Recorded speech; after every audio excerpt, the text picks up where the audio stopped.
Does consciousness die with the body, and is meaning doomed like the universe? Well, I don't know, I would say. I mean, we don't understand consciousness. We don't really understand its place in the cosmos, let's say, but I'm not qualified to answer such questions. I would say, though, that no one stops listening to a symphony because they know it's going to end. And so I think, in some sense, our proper task is to find the meaning within the finite. When I had clinical clients who were consumed with such questions, because, you can pick a time frame of evaluation that makes all your efforts futile, right? Well, the sun is going to envelop the earth. I think it's 4 billion years, so get ready.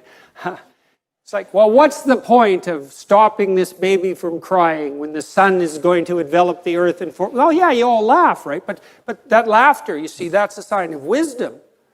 That's preposterous. Why? I mean, that's the existential question, right? It's like, well, if we're all doomed to ashes and decay, why do anything? Well, I used the baby crying for a reason. I mean, who in the world is going to use that argument to not feed their baby? Well, why feed that thing? In 4 billion years, the sun's going to envelop the earth. It's like, wrong time frame, folks. And so what I would say, and I did say to my clinical clients, if you're adopting a time frame that makes what you're doing appear trivial, the problem isn't necessarily what you're doing, although it might be, and you have to ask yourself that question because perhaps you are engaging in something that's more trivial than you should be. The problem is that your mind, which is capable of leaping across evaluative frameworks, has picked a time frame inappropriate for the task. So quit doing that.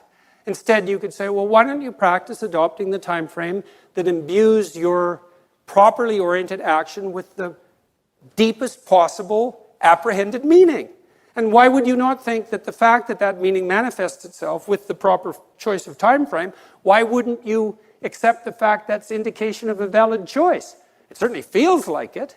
You know what it's like. You get engaged in something, a deep conversation, a piece of music, a piece of art, something you love doing, someone you love being with. You get engaged in that. You lose your sense of temporality. And you don't pop out of it and think, oh my God, I wish I would have used a time frame that made everything irrelevant because of my, cognitive brilliance. You think, hey, we could do that some more. Like, how about all the time? And that's a good goal. It's like, yeah, how about that all the time?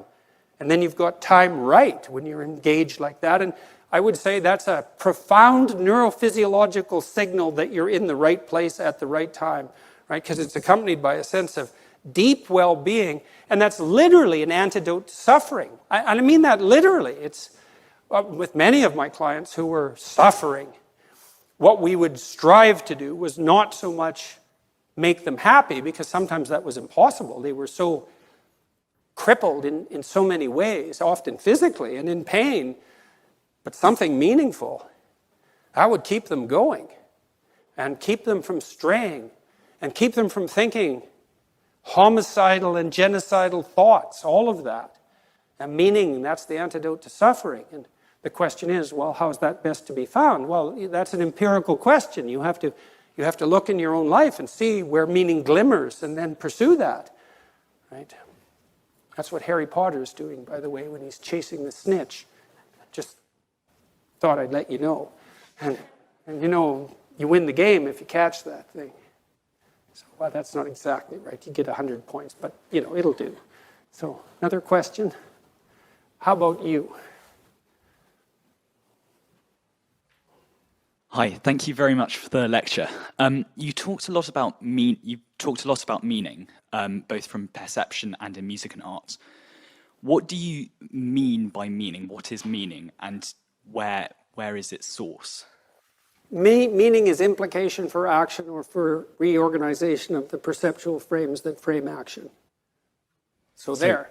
Is that the sole aim of is that what you find in art and music? Yes, in complex ways. I mean, in music, you find this demand that the music lays upon you to orient yourself in relationship to this harmonious interplay of patterns. And you might say, well, why is that meaningful? Well, that's a good question. Well, it's because you're acting out something like the adaptation of your soul to the structures of reality itself. Now, it's done very abstractly because the patterns of music are not precisely the actual patterns of the world, right? They're abstractions. But it's play and representation, and it's art. And so you're acting out the process of optimal adaptation at a very high level. When you think what people are doing, imagine a Viennese waltz, So you have this unbelievably well-trained orchestra. They're all emitting patterns like mad, and they're playing while they're doing that, putting little twists on the patterns so that they're a little novel, a little interesting, even if you've heard the music many times. You have the conductor who's keeping all these specialized subsections operating in harmony, and then you have the couples dancing, and they're trained to do that, but they're cutting the rug, in the same way. They have their moves, and they're trying to impress each other, and there's a mating aspect of that, and they're all doing that harmoniously, and it's a complete vision of a ordered society, right from the subatomic realm, let's say, all the way up to the cosmic realm. That's all taking place in the dance. And people don't know that, but, well, they do know it too, And they know it in that they're acting it out. And there isn't anything, in some sense, that you know more deeply or believe more deeply than that which you act out. And you're not smart enough to understand the full totality of your actions. I mean, we're not transparent to ourselves. We act out all sorts of things that are stunningly brilliant without realizing it. And it takes, in some sense, it takes often untold centuries for us to figure out what we were doing and why. And so that happens to you, in your own life when you have a flash of insight into your own behavior. That's why I was doing that. It's like, well, you were doing it. Why didn't you know? Well, you're complicated. You're really complicated and certainly not transparent to yourself. And so I have a paper called 3 Types of Meaning. You could look that up if you wanted a more technical answer, but the music answer by example is a good one. And I think people can really relate to it because, the only person you ever hear who says, well, I don't really like music is like, no, that's just a posture.